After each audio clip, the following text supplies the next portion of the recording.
Assalamualaikum warahmatullahi wabarakatuh. Nama saya Nantio Satrio Nugroho dari Fakultas Psikologi Universitas Mercu Buana. Hari ini saya akan mempresentasikan tugas besar kedua mata kuliah Pancasila yang diampu oleh Bapak Amiruddin. Untuk yang pertama yaitu bab 8 mengenai makna dan aktualisasi sila kemanusiaan yang adil dan beradab dalam kehidupan bernegara. A. Makna dan aktualisasi sila kedua dalam pembangunan bidang politik. Sila-sila Pancasila pada hakikatnya merupakan suatu kesatuan, meskipun dalam setiap sila terkandung nilai-nilai yang memiliki perbedaan antara satu dengan yang lainnya. Namun semuanya itu tidak lain merupakan suatu kesatuan yang sistematis. Dalam kehidupan kenegaraan harus senantiasa dilandasi oleh moral kemanusiaan antara lain dalam kehidupan pemerintahan, negara, politik, ekonomi, hukum, sosial, budaya, pertahanan, dan keamanan, serta dalam kehidupan keagamaan. Oleh karena itu, dalam kehidupan bersama dalam negara harus dijiwai oleh moral kemanusiaan untuk saling menghargai sekalipun terdapat suatu perbedaan, karena hal itu merupakan suatu bawaan kodrat manusia untuk saling menjaga keharmonisan dalam kehidupan bersama.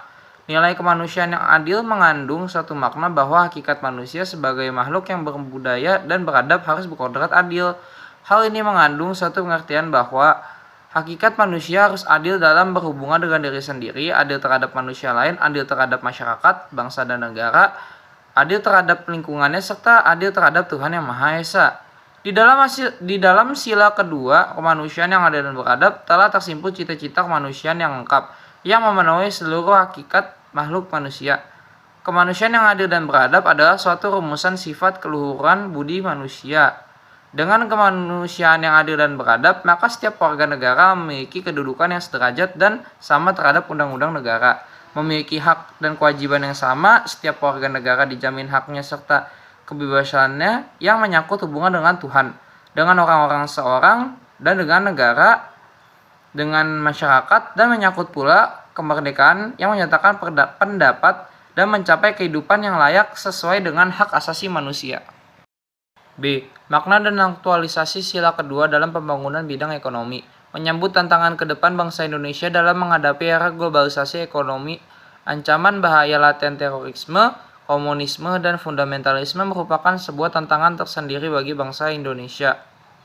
Ketika bangsa ini kembali dicoba oleh pengaruh asing untuk dikotak-kotakan tidak saja oleh konflik vertikal tetapi juga oleh pandangan terhadap ketuhanan Yang Maha Esa.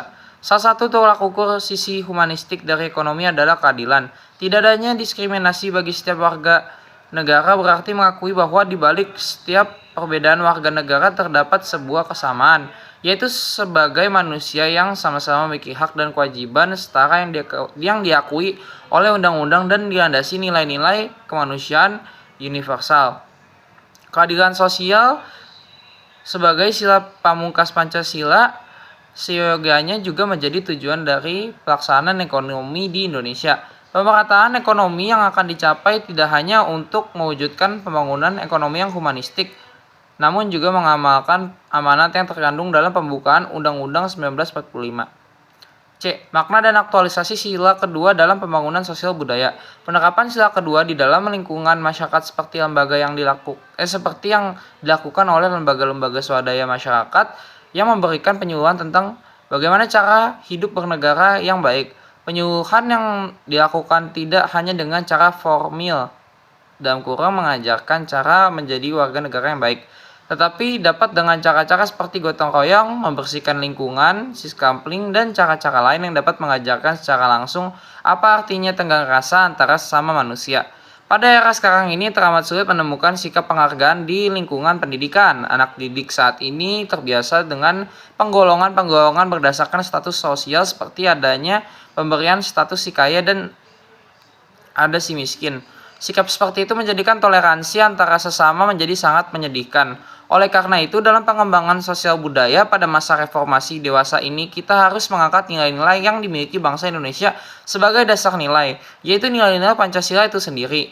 Dalam prinsip etika Pancasila pada hakikatnya bersifat humanistik. Artinya nilai-nilai Pancasila bersumber pada harkat dan martabat manusia sebagai makhluk yang berbudaya. D. Makna dan aktualisasi sila kedua dalam pembangunan bidang Hankam.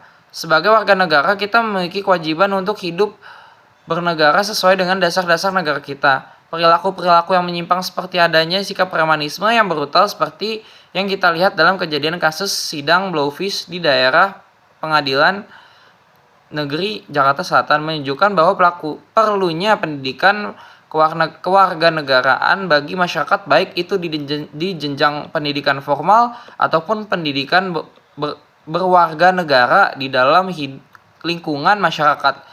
Makna dan aktualisasi sila kedua dalam pembangunan bidang hukum dan HAM. Setiap unsur yang terdapat dalam alam semesta memiliki fungsi sesuai dengan kodrat bawaannya. Kewajiban setiap unsur tersebut adalah merealisasikan fungsi yang diembannya. Setiap unsur alam semesta dapat merealisasikan fungsinya, memanifestasikan potensi yang menjadi bekal pada lingkungannya. Dengan menunaikan kewajiban yang menjadi fungsinya, maka tiap-tiap unsur memperoleh hak yang sepadan dengan fungsi yang diembannya. Terjadilah keserasian antara kewajiban dan hak, antara hak dan kewajiban.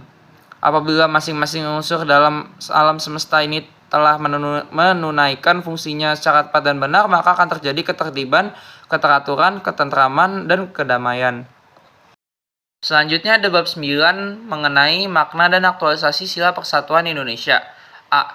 Makna dan aktualisasi sila persatuan Indonesia dalam pembangunan bidang politik. Dalam nilai persatuan Indonesia terkandung nilai bahwa negara adalah sebagai penjelmaan sifat kodrat manusia monodualis, yaitu sebagai makhluk sosial dan individu. Negara merupakan suatu persekutuan hidup bersama di antara elemen-elemen yang membentuk negara yang berupa suku, ras, kelompok, golongan, maupun kelompok agama. Nilai persatuan Indonesia didasari dan dijiwai oleh sila ketuhanan yang Maha Esa dan kemanusiaan yang adil dan beradab. Hal itu terkandung nilai bahwa nasionalisme Indonesia adalah nasionalisme religius, yaitu nasionalisme yang bermoral ketuhanan yang Maha Esa. Nasionalisme yang humanitik yang menjunjung tinggi harkat dan martabat manusia sebagai makhluk Tuhan. Oleh karena itu, nilai-nilai nasionalisme ini harus tercermin dalam segala aspek penyelenggaraan negara termasuk dalam era reformasi dewasa ini. B. Makna dan aktualisasi sila persatuan Indonesia dalam pembangunan bidang ekonomi. Paham nasionalisme dengan kegiatan ekonomi suatu negara sungguh terkait erat. Perkembangan ekonomi dunia yang semakin pesat telah dimulai semenjak terjadinya proses pengintegrasian berbagai kawasan di dunia seiring dengan keberadaan kolonialisme negara Eropa di Amerika, Asia, dan Afrika antara abad ke-16 sampai ke-20 Masehi. Globalisasi sebagai suatu isme yang mulai dianut sebagian besar negara di dunia ini telah menjadi suatu keniscayaan historis yang tidak terbantahkan meski tersimpan agenda kepentingan nasional negara maju di dalamnya. C. Makna dan aktualisasi sila persatuan Indonesia dalam pembangunan sosial budaya. Sekarang banyak budaya Indonesia yang sudah mulai terlupakan di kalangan muda. Tanpa disadari mereka, lebih banyak penggunaan budaya asing dalam kehidupannya dan gaya hidupnya. Oleh karena itu, sebaiknya bangsa Indonesia tetap menjaga persatuan yang ada di dalam negara ini. Walaupun banyak perbedaan, tetapi tetaplah satu kesatuan dalam negara Indonesia. Perlu untuk memulihkan kesadaran dari makna sila ketiga persatuan Indonesia dalam pribadi masyarakat Indonesia. Implementasi sila persatuan Indonesia dalam kehidupan sosial budaya dapat dilakukan melalui yang pertama ada bidang pendidikan. Pendidikan adalah salah satu piranti untuk membentuk kepribadian. Penanaman kepribadian yang baik harus dilakukan sejak dini, terutama penanaman rasa cinta tanah air dan rasa persatuan dan kesatuan sebagai bangsa Indonesia. Yang kedua ada iptek. Iptek harus memenuhi etika ilmiah. Yang paling berbahaya adalah yang menyangkut hidup mati orang banyak, masa depan, hak-hak manusia dan lingkungan hidup. Persaingan iptek tidak untuk saling menjatuhkan satu sama lain, namun penemuan-penemuan baru yang membantu kegiatan manusia dan mempermudah pekerjaan manusia adalah untuk satu tujuan, yaitu guna kemajuan negara Indonesia. D. Makna dan aktualisasi sila persatuan Indonesia dalam pembangunan bidang Hankam. Hankamnas pada hakikatnya merupakan hasil upaya total yang mengintegrasikan segenap potensi dan kekuatan politik, ekonomi, sosial budaya, dan militer bagi kepentingan nasional. Pembangunan pertahanan dan keamanan dilakukan melalui program pengembangan pertahanan negara, program pengembangan dukungan pertahanan, program pengembangan pemeliharaan keamanan dan ketertiban masyarakat, serta program pengembangan keamanan dalam negeri. Upaya penanggulangan permasalahan penyalahgunaan dan pengedaran gelap narkoba pada tahun 2002 telah dibentuk BNN dengan kewenangan menyusun kebijakan strategi dan melaksanakan program yang meliputi pencegahan, terapi rehabilitasi, penegakan hukum. Makna aktualisasi sila persatuan Indonesia dalam pembangunan bidang hukum dan HAM. Negara Indonesia diperintah berdasarkan hukum yang berlaku, termasuk penguasa pun harus tunduk pada hukum yang berlaku. Bekerjanya hukum di Indonesia saat ini menggambarkan bahwa implementasi konsep negara hukum hanya sebatas formalitas belaka, di mana pada satu sisi muncul berbagai kecenderungan perilaku anggota masyarakat yang sering menyimpang dari berbagai aturan yang dihasilkan oleh negara. Selain itu, banyaknya kasus korupsi yang kata orang sudah membudaya di Indonesia, serta praktek suap tidak terbilang banyaknya, sehingga sudah dikatakan membudaya juga. Sehingga orang mengikuti apa saja yang dilakukannya oleh orang lain asal tercapai tujuannya. Kenyataannya juga terlihat bahwa masyarakat biasa di mana orang miskin akan sulit menemukan keadilan di ruang pengadilan. Orang berduit akan mudah mendapatkan keadilan. Dengan kata lain, pengadilan berdasarkan pada uang, bukan pada hakikat keadilan yang sebenarnya. Persoalan hukum dan HAM harus mendapat perhatian bagi segenap warga negara tanpa terkecuali dengan menaat hukum yang berlaku berlandaskan kepada nilai-nilai Pancasila, khusus sila persatuan Indonesia, dengan mengaktualisasikan nilai-nilai tersebut dalam kehidupan bermasyarakat dan bernegara. Sebagai contoh, tidak membeda-bedakan suku, antar golongan, ras, dan agama.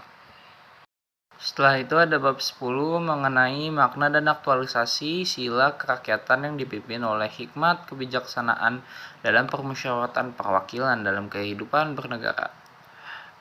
Makna dan aktualisasi sila keempat dalam pembangunan bidang politik.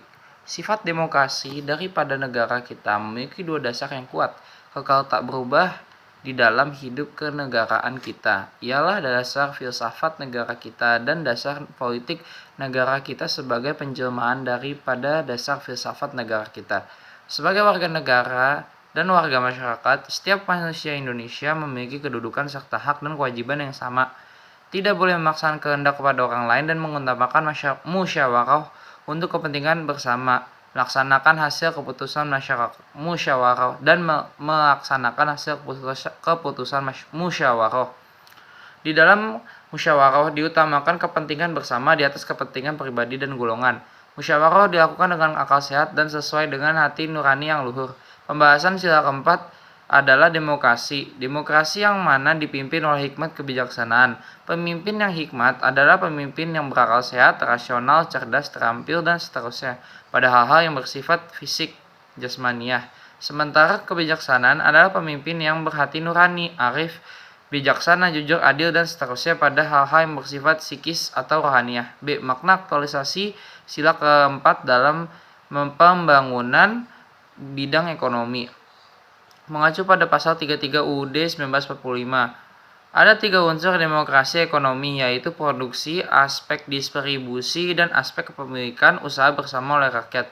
Adapun garis besar substansinya dijelaskan sebagai berikut. Pertama, partisipasi seluruh anggota masyarakat dalam proses produksi nasional. Kedua, partisipasi seluruh anggota masyarakat dalam turut menikmati hasil produksi nasional. Ketiga, kegiatan produksi dan pembagian hasil produksi nasional itu harus berlangsung di bawah pimpinan atau kepemilikan anggota masyarakat. C. Makna dan aktualisasi sila keempat dalam pembangunan sosial budaya. Pancasila pada sila keempat adalah penjelasan negara demokrasi. Dengan analisis ini diharapkan akan diperoleh makna yang akurat dan memiliki nilai filosofis yang diimplementasikan secara langsung dalam kehidupan bermasyarakat. Kaitannya dengan arti dan makna sila keempat adalah sistem demokrasi itu sendiri. Maksudnya adalah bagaimana konsep demokrasi yang bercerita bahwasanya setiap langkah yang diambil pemerintah harus ada kaitannya atau unsur dari, oleh, dan untuk rakyat. Bagi kita, apabila pengambilan keputusan secara bulat itu tidak bisa dicapai dengan mudah, baru diadakan pemungutan suara. Kebijaksanaan ini merupakan suatu prinsip bahwa yang diputuskan itu memang bermanfaat bagi kepentingan rakyat banyak. D. Makna dan aktualisasi sila keempat dalam pembangunan bidang Hankam. Dalam konteks ini, perlu ada pembagian tugas dan fungsi yang jelas antara masalah pertahanan dan masalah keamanan. Pertahanan diarahkan untuk menghadapi ancaman dari luar dan menjadi tanggung jawab TNI. Keamanan diarahkan untuk menghadapi ancaman dari dalam negeri dan menjadi tanggung jawab Polri. TNI dapat dilibatkan untuk ikut menangani masalah keamanan apabila diminta atau Polri sudah tidak mampu lagi karena eskalasi ancaman yang meningkat ke keadaan darurat. Di samping itu, Hankam perlu antisipasi terhadap prediksi ancaman dari luar sejalan dengan pesatnya perkembangan iptek militer yang telah menghasilkan daya gempur yang tinggi dan jarak yang jauh. Pertama, ada hakikat ancaman. Rumusan ini akan mempengaruhi kebijaksanaan dan strategi pembangunan kekuatan Hankam. Kekeliruan dalam merumuskan hakikat ancaman akan mengakibatkan postur kekuatan Hankam yang kurang efektif dalam menghadapi berbagai gejolak dalam negeri, bahkan tidak mampu untuk melakukan perang konvensional. Ancaman dari luar senantiasa akan menggunakan media laut dan udara di atasnya karena kondisi geografi Indonesia sebagai negara kepulauan. Pesatnya kemajuan iptek membawa implikasi meningkatnya kemampuan tempur termasuk daya hancur dan jarak jangkau. Kedua, ada gejolak dalam negeri. Dalam era globalisasi saat ini dan di masa mendatang, tidak menutup kemungkinan akan mengundang campur tangan asing dengan alasan menegakkan nilai-nilai HAM, demokrasi, penegakan hukum, dan lingkungan di balik kepentingan nasional mereka. Makna dan aktualisasi sila keempat dalam pembangunan bidang hukum dan HAM. Dalam kehidupan bersama antar bangsa di dunia, dalam era globalisasi yang harus diperhatikan yang pertama, pemantapan jati diri bangsa, dan yang kedua, pemantapan prinsip-prinsip yang berbasis pada filosofi kemanusiaan dalam nilai Pancasila. Rapuhnya sistem dan penegakan hukum dalam kurung law enforcement di negeri ini dan karena itu merupakan salah satu kendala utama yang menghambat kemajuan bangsa. Disebabkan karena sistem hukum kita yang masih banyak mengacu pada sistem hukum kolonial. Jika tidak dibenahi, kepercayaan masyarakat terhadap supremasi hukum, lembaga-lembaga penegak hukum dipastikan akan kian memburuk. Sesungguhnya, Pancasila bukan hanya sekedar fondasi nasional negara Indonesia, tetapi berlaku universal bagi semua komunitas dunia internasional. Kelima sila dalam Pancasila telah memberikan arah bagi setiap perjalanan bagi bangsa di dunia dengan nilai-nilai yang berlaku secara universal. Dan yang terakhir ada bab 11, yaitu mengenai makna dan aktualisasi sila keadilan sosial bagi seluruh rakyat Indonesia dalam kehidupan bernegara. A. Makna dan aktualisasi sila kelima dalam pembangunan bidang politik. Pancasila dirumuskan dari kehidupan bangsa Indonesia yang digunakan untuk pedoman bangsa Indonesia dalam bermasyarakat, berbangsa, dan bernegara. Cita-cita bangsa Indonesia dalam mendirikan negara adalah kesejahteraan bagi seluruh rakyat Indonesia.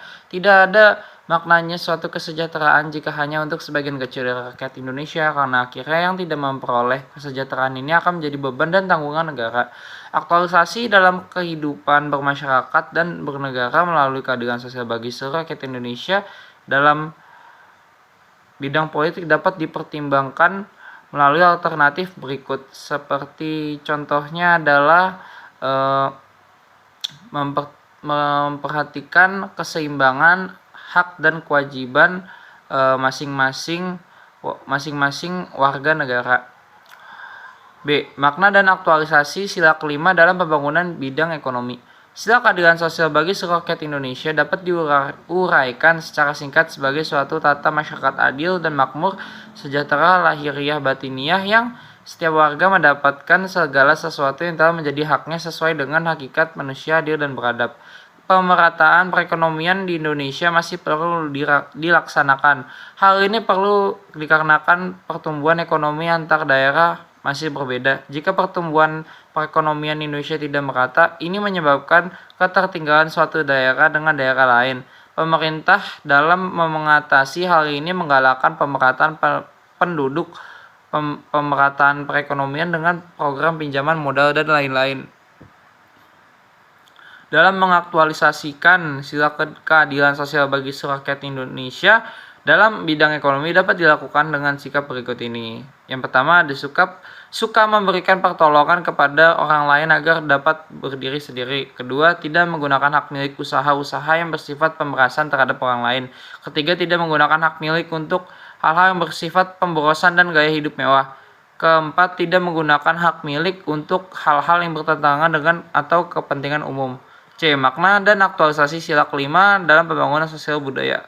Pada umumnya nilai Pancasila digali oleh nilai-nilai luhur nenek moyang bangsa Indonesia, termasuk nilai keadilan sosial bagi seluruh rakyat Indonesia. Karena digali oleh nilai luhur bangsa Indonesia, Pancasila memiliki kekhasan dan kelebihan. Aktualisasi sila keadilan sosial bagi seluruh rakyat Indonesia dalam bidang sosial budaya dapat dilakukan dengan melakukan sikap berikut. A. Mengembangkan perebutan luhur yang mencerminkan sikap dan suasana kekeluargaan dan gotong royong. B. Suka bekerja keras. C. Suka menghargai hasil karya orang lain yang bermanfaat bagi kemajuan dan kesejahteraan bersama. D. Suka melakukan kegiatan dalam rangka mewujudkan kemajuan yang merata dan berkeadilan sosial. D. Makna dan aktualisasi sila kelima dalam pembangunan bidang hukum dan HAM. Pengembangan sikap adil terhadap kesamaan kedudukan sesama manusia terhadap hukum dan HAM, keseimbangan antara hak dan kewajiban merupakan sikap yang tercermin dari pengawalan nilai Pancasila. Masih banyak masyarakat Indonesia yang bersikap tidak sesuai dengan nilai moral Pancasila. Mereka cenderung bersikap individualis, menghalalkan segala cara walaupun dengan kerja keras, melemahkan kekuatan hukum, menggunakan sumber daya dan sumber kekayaan Indonesia dengan berlebihan dan menyelewengkan kekuasaannya dan sebagainya. Dalam konteks hukum, keadilan juga dapat dibedakan ke dalam kedua jenis. Yang pertama, keadilan restitutif, yaitu keadilan yang berfokus pada menghukum atau membebaskan pelaku. Kedua, keadilan restoratif, yaitu keadilan yang menyelesaikan masalah non-litigasi pada viktim atau korban. Sekian presentasi TB2 Pancasila hari ini. Mohon maaf bila ada kesalahan. Wassalamualaikum warahmatullahi wabarakatuh.